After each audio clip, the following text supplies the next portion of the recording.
Look at your phone right now. Look at it. How many times have you picked it up today waiting for a message, waiting for a scene, waiting for someone to acknowledge you exist? Why are you not happy? You think it is your job. You think it is your bank account. You think it is the fact that you are single. No. You are not happy because you need people. And when you need people, you are handing them the keys to your heart and saying, please don't break me. But they are human, they will break you. Not because they are evil, but because they are weak. You think it is your job. You think it is your bank account. You think it is the fact that you are single, or married to the wrong person, or stuck in a house that feels too small, or a body that feels too heavy. You think if you just got that promotion, if you just lost those 10 pounds, if you just found the right partner, if you just had more friends, then finally you would be happy. No, you are not happy because you need people. And when you need people, you are handing them the keys to your heart and saying, please don't break me. But they are human. They will break you. Not because they are evil. Not because they wake up in the morning and plan your destruction. No, they are not villains. They are just weak. They are distracted. They are tired. They are fighting their own battles, carrying their own wounds, drowning in their own storms. And you are standing there, handing them your fragile heart, expecting them to hold it with care when they cannot even hold their own. This is the disease of our time. We have become addicted to people. We are junkies for validation, and every notification is a hit, every like, every comment, every reply. It gives us a rush, a momentary high, and then it fades. And we need more. We need more attention, more reassurance, more proof that we matter. We scroll and we wait and we hope. And when the screen stays dark, we feel invisible. We feel worthless. We feel like we do not exist. Subhanallah, the creator of the heavens and the earth, the one who holds the galaxies in place, the one who knows the number of leaves falling from every tree, that same Allah knows your name. He knows your pain. He hears your heartbeat. He sees the tears you wipe away before anyone else notices. And yet, you are searching for validation from a thumbprint on a screen. Understand this clearly. When you need someone's praise to feel valuable, you have made them your God. When you need someone's attention to feel calm, you have made them your God. When you cannot sleep because someone ignored you, you have made them your God. When your mood depends entirely on how someone treated you today, you have handed them the worship that belongs only to Allah. Allah says in the Quran, have you seen the one who takes his own desires as his God? Al-Furqan 4:3d. But I tell you today, there are those who do not take desires as their God. They take people as their God. They worship the creation. And the creation is busy. The creation is tired. The creation is selfish. The creation will die. Why would you worship something that will rot in the ground? Why would you anchor your soul to a ship that is guaranteed to sink? We cry over people. We lose sleep over people. We beg people to stay. We beg people to love us. We change our personalities to fit what they want. We silence our voices to avoid their anger. We shrink ourselves so we don't take up too much space. We perform, we pretend. We exhaust ourselves trying to be whoever they need us to be, hoping that if we just get it right, they will finally give us the love we are starving for. But Allah is our Razak, the provider. He provides love. He provides peace. He provides status. He provides worth. He provides everything. And He is giving it freely, without condition, without price. But we run to the human beings. We knock on doors that were never meant to open for us. We beg at tables that were never set for us. Imagine this, you are dying of thirst. There is a river behind you, unlimited, fresh flowing, pure. It stretches as far as your eyes can see. It has been there since before you were born. It will be there long after you are gone. It never runs dry. It never turns salty. It never refuses anyone who comes to drink.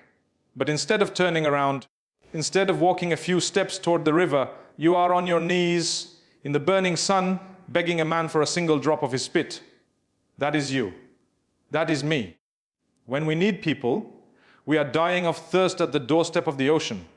We are starving at the banquet of Al-Karim. We are poor, begging from the poor, while the King of all kings is calling us to come to Him. Happiness is a function of attachment. What you attach your heart to will determine the quality of your life. If you attach your heart to people, your happiness will rise and fall with their moods. Some days they will be generous with their attention, and you will feel like you are flying. Other days they will be distant, distracted, and you will crash. You will live on a roller coaster and you did not even buy a ticket. You just handed them the controls and said, "Take me wherever you want." The Prophet Muhammad sallallahu alaihi wasallam said, "Be mindful of Allah and He will protect you. Be mindful of Allah and you will find Him before you." So termidit. When you attach yourself to Allah, you are anchored to the throne. Nothing shakes you. The wind can blow. The waves can rise. The entire ocean can rage around you. But you do not sink, because you are not floating on the surface, waiting for someone to throw you a rope. You are tied to the rock that cannot be moved. Does someone leave you? Allah is al-Wadad, the loving. Does someone betray you? Allah is al-Hafiz, the preserver. Does no one understand you? Allah is al-Kabir, the all-aware. Does someone forget you? Allah is al-Hasib, the reckoner, the one who never forgets. Does someone reject you? Allah is al-Jabbar, the compeller, the one who restores what is broken. You are not lonely. You are just disconnected. We have mixed up companionship with necessity. Yes, the Prophet sallallahu alaihi wasallam had friends. Yes, he loved Khadija radiallahu anha. Yes, he loved Aisha radiallahu anha. Yes, he sat with Abu Bakr and Umar and Uthman and Ali. He laughed with them. He cried with them. He fought alongside them. But his need was only for Allah. His heart was attached to the one who never leaves. His security was in the one who never fails. His peace was in the remembrance of the one who never sleeps. When he stood in tahajjud, his feet would swell. Why? Because he was pouring his need out to the one who could actually fix it. He was begging from the king, not from the servants. He was drinking from the river, not licking the dust at the feet of men. When you stand in salah, do you pour your heart out to Allah with the same desperation you used to text a friend? Do you cry to Him at night the way you cry over someone who did not reply? Do you beg Him for guidance the way you beg someone to stay? Do you trust His plan the way you trust the promises of people who have already broken your trust 100 times? If you put the energy you put into people into your salah, your heart would be at peace. If you poured the same emotion into your dua that you pour into your desperate pleas for validation, your life would transform. If you sought Allah the way you seek attention, you would find Him. And if you found Him, you would never be lost again. So I ask you again, why are you not happy? It is not because people have failed you. It is because you expected them to succeed where only Allah never fails. It is not because you are alone. It is because you forgot the one who is always with you. It is not because you are unloved. It is because you are looking for love in the arms of those who do not even love themselves. Turn around. The river is behind you. Drink and be satisfied. The reason you are not happy is not just because you need people. It is deeper than that. The reason you are not happy is because you expect from people. And expectation is the thief of joy. It is the silent poison that drips into your heart drop by drop, day by day, until one day you wake up and you are bitter, resentful, exhausted. You do not even know how you got there. You only know that everyone has let you down. Everyone has disappointed you. Everyone has failed you. But I ask you, did they ever promise to be perfect? Did they ever sign a contract saying they would never hurt you, never forget you, never prioritize themselves over you? No. You wrote that contract in your own mind. You signed it on their behalf. And now you are angry at them for breaking terms they never agreed to. This is the disease of expectation. We expect our spouses to read our minds. We expect our parents to be flawless. We expect our friends to always show up. We expect our children to be grateful. We expect our bosses to be fair. We expect strangers to be kind. We expect the world to treat us gently.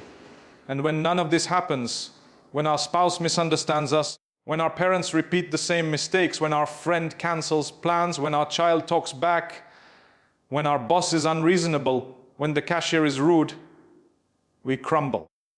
Not because the incident itself is so catastrophic, but because it shattered the fantasy we were living in. The fantasy that people are here to serve our needs. The fantasy that if we are good to others, they will automatically be good to us. The fantasy that love means never being disappointed. My brothers, my sisters, this fantasy is killing you. Allah says in the Quran, and do not pursue that of which you have no knowledge. Indeed, the hearing, the sight, and the heart, about all those you will be questioned. Surah Al-Isra 36. And one of the things we pursue without knowledge is the expectation that humans can deliver divine justice. We expect them to treat us exactly as we deserve. We expect balance, we expect reciprocity, we expect fairness. But humans are not fair. We are not balanced. We are creatures of women mood and fatigue and ego. We are generous one day and stingy the next. We are attentive in the morning and distant by sunset. We are consistent only in our inconsistency. And yet you are building your happiness on the shifting sands of human behavior. You are building a palace on a fault line. And then you are surprised when the earthquake comes. Let me tell you something liberating: no one owes you anything. That friend you always support, the one you lend money to, the one you stay up late listening to, the one you defend when others speak ill of them, they do not owe you loyalty. That spouse you have sacrificed for, the one you cooked for, cleaned for, provided for, forgave over and over, they do not owe you appreciation. That parent you have honored, the one you visit, you call, you spend your time and money on, they do not owe you approval. That child you raised, the one you fed from your own plate, clothed from your own pocket, carried when they could not walk, they do not owe you gratitude. Does this sound harsh? Does it sound cold? It is not cold, it is freedom. Because the moment you truly believe that no one owes you anything, you stop keeping score. You stop waiting for payback. You stop checking if they have repaid your kindness in equal measure. You give because you want to give, not because you expect a return. You love because love is what you are, not because love is what you are bargaining for. The Prophet Muhammad sallallahu alaihi wasallam said, none of you truly believes until he loves for his brother what he loves for himself. It's a Bukhari Muslim. Notice he did not say love your brother if he loves you back. He did not say love your brother until he disappoints you. He did not say love your brother as long as he is grateful. He said love for him what you love for yourself. Full stop. No conditions. No fine print. No exit clause. This is the love of the prophets. This is the love of the righteous. They gave without expecting. They served without demanding. They loved without enslaving the other person to their expectations. And because they expected nothing from people, people could not disappoint them. Their peace was not held hostage by the behavior of others. Look at your own life. Look at the resentment you carry. Trace it back. Every single grudge you are holding is rooted in an expectation that was not met. You expected them to apologize. They did not. You expected them to change. They did not. You expected them to see your value. They did not. And now you are carrying that weight, that bitterness, that heavy stone in your chest, and you are the only one carrying it. They have moved on. They are sleeping fine. They are laughing with their other friends.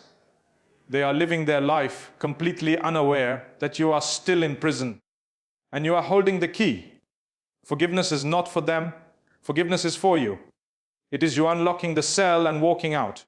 It is you dropping the rope you have been pulling against. It is you realizing that the person you are most angry at is not even thinking about you right now. And you have been rehearsing that argument in your head for 3 years. Allah says, but if you pardon and overlook and forgive, then indeed Allah is forgiving and merciful. Siat Tagabon Hon Thieu. He does not say this because he wants you to be a doormat.